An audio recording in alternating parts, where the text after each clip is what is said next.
Tesla just reported a disastrous third quarter earnings update, leaving Tesla bulls in a position looking for good news on the stock. Not surprising to see that Tesla stock over the last 24 hours is down over 10%. In this video, I'm going to talk about why there might be a lot more downside from here. If this is your first time watching, my name is Daniel. You're watching Unrivaled Investing. If you enjoy educational investment videos, please make a point of hitting that thumbs up, hit that subscribe button. So let's dive into Tesla's latest earnings results. This is the detailed financials, showing revenue total increase of 9%. This is not what you want to see for ideally a fast-growing business. You see their profit margins are collapsing. You see their free cash flow has collapsed 74% year over year, previously doing over $1 billion. Prior quarter last year was $3 billion in free cash flow. Now it's under $1 billion in free cash flow.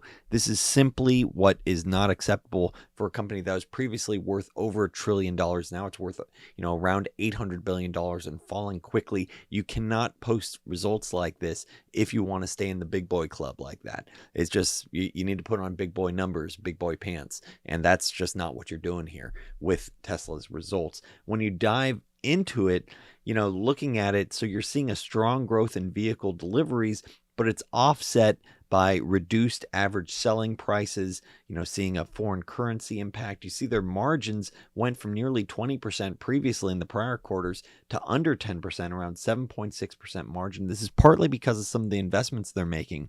We're not only reducing the price, but also investing in things like Cybertruck, AI, and other R&D projects, as well as factory upgrades. So you are seeing a lot of investment underneath the hood, despite the unimpressive only 9% revenue growth.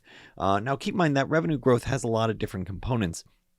You have sort of more sluggish auto sales offset by their very fast growing energy business, but still combined only 9% revenue growth, which is ultimately how investors are going to judge the business.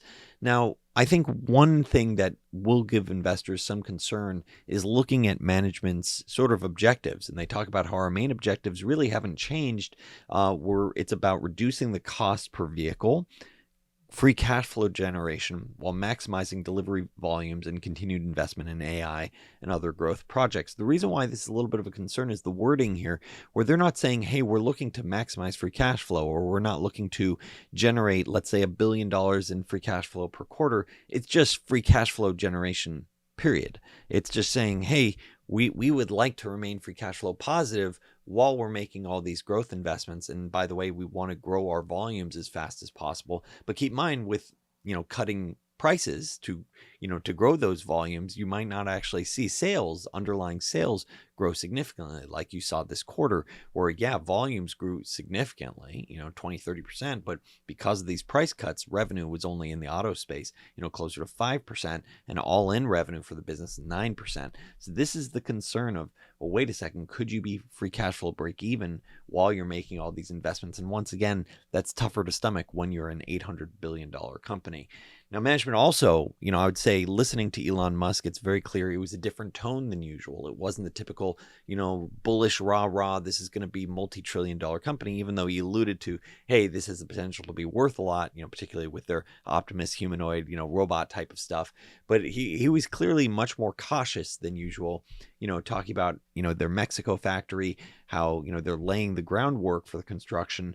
But, he wants to get a sense for the global economy before we go full tilt on the Mexico, factory in terms of, the active investments there. He says, I'm worried about high interest rate environment that we're in. I just can't emphasize this enough that the vast majority of people buying a car, it's about the monthly payment. And as interest rates rise, the proportion of that monthly payment that is interest increases naturally. So he's saying, look, even if we lower the prices, people just simply can't afford it because of this higher interest rate environment. And, the truth is he's onto something. If you look at the yield that you can get on cash, that's nearly 5%. See the link below for Interactive Brokers. That's what I personally use. You look at auto loans. Auto loans are approaching 8% for a 5-year loan, new car loan. So this is, the interest rate environment. You can see it's gotten so much more expensive for vehicles, and you do need to give him credit. I mean, he has revolutionized the auto industry around the world, and it's very impressive what you can get on the Model Y in terms of pricing. And it shows, the pricing, including national and state level subsidies. You're talking about, something that's around $30,000, $30,000 to $40,000, which is, very reasonable and not surprising to see, reasonable relative to a lot of other major brands. Not surprising to see them rapidly continue to take market share in terms of vehicle volume, but it's just not translating into the profit and free cash flow that you need to justify the valuation. He also had some concerning comments, effectively saying, hey, there's going to be trouble with our Cybertruck.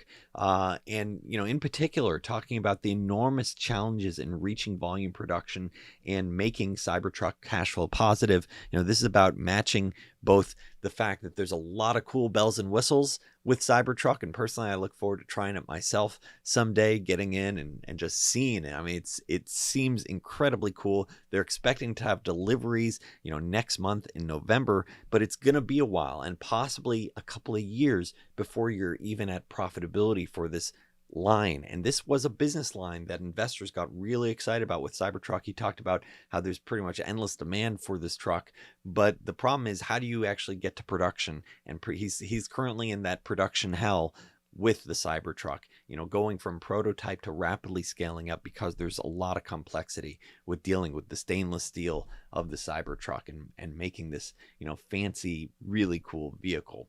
So the question is, where does Tesla stock go from here? First of all, in full disclosure, this is not financial advice. Also, quick plug, if you're looking to take charge of your investment journey, consider unrivaledinvesting.com for compelling investment ideas, real-time portfolio updates, and our exclusive Discord server available for premium annual subscribers. By the way, shortly I'm going to be raising the rates, so now's the time to lock in the favorable pricing. That's at unrivaledinvesting.com.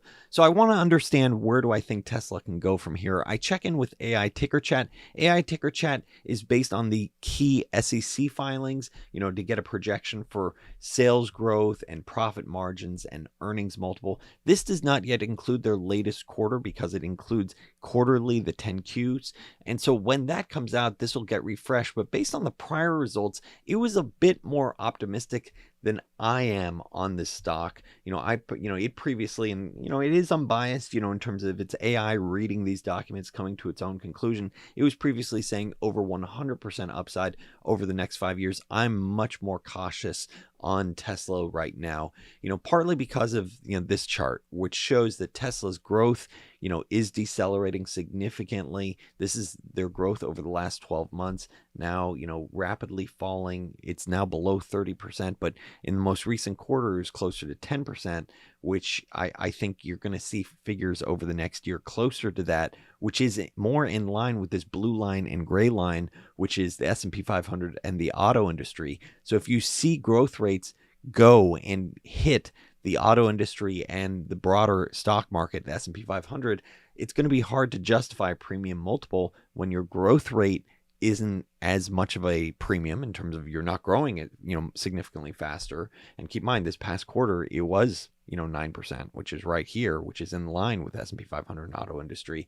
And then their margins are rapidly plunging as well, now below the S&P 500 and quickly approaching the auto industry. So this, this is the concern of, okay, how do you sort of marry all these different components together? How do you think about this? So I think it's important to look at the different pieces. So you have earnings from their core auto business, which let's say is around $12 billion. That's on a trailing perspective. Let's give them a very full multiple on that. Let's say 25 times earnings multiple. That's around $300 billion for their core auto manufacturing business. Lots of free cash flow, saying that's being generated. The problem is that, if you say, okay, the auto business is worth $300 billion, well, that's a big difference from the $800 billion that the market cap was recently. So how do you sort of get there from where they are today, in terms of that valuation versus what can sort of be justified, let alone if you're looking to have an attractive return, you need to say, oh, okay, well, the valuation, if it's an $800 billion market cap today, if you want to, let's say double over the next 5 years, you're going to need to say, it's going to be a $1.6 trillion. So really, there's this increasing disparity between the fundamentals and what the valuation is for the business. So then you go, okay, well, what's this optionality worth? What's the humanoid robot? What's their electric business? What's their, truck and various different new products going to be worth? What's their AI investments going to be worth? Is that worth $100 billion? Is that worth $200 billion? Is that worth $500 billion? And so my takeaway looking at this, full self-driving, what's that going to be worth? My takeaway is that they are now in this sort of no man's land for a lot of investors, because they're reporting rapid deceleration of their core business, and it's not what investors need to see given their sizable valuation. I think it wouldn't surprise me if you actually see Tesla stock drop possibly even 50% from here because of that sort of gap between, let's say, that $300 billion valuation and that, let's say, $800 billion valuation that it was yesterday. So I think you could see a world of pain as investors say, okay, I need to start seeing execution on all this optionality, all this really cool stuff in order to get me to that, let's say, $800 billion valuation. So I think, from an investor perspective, you could see this bottom out at a much lower valuation than where it recently was. Or more speculative investors can say, hey, I want to, wait. Or maybe more cautious investors say, hey, I want to wait until I see that new growth trajectory start picking up. I want to see, okay, clearly the business, it's under siege right now because of higher interest rates, the economic cycle. It's tough for them. I'm going to wait until they roll out that new product, until they roll out that new revenue line where I can see growth start inflecting higher. And once that starts inflecting higher, you say, okay, now I'm getting on board. And look, that's not without precedent. You had, let's say you go back to Apple stock over the last few decades, you could have been an Apple shareholder and been in and out of it. At one point, it was trading below liquidation value closer to, 2000. And you could have said, okay, let's wait until there's, this sort of inflection. Then you see the iPod. Oh, okay, sales start picking up. Then you see the iPhone. Sales start picking up again. The growth inflects higher. So I think with where Tesla is now, especially given that their legacy auto business is sort of hitting that challenge of, okay, profits are collapsing because they're reinvesting into lower prices and reinvesting into future products. It's going to be much, much tougher. And even Elon Musk talks about the law of large numbers. It's going to be tougher.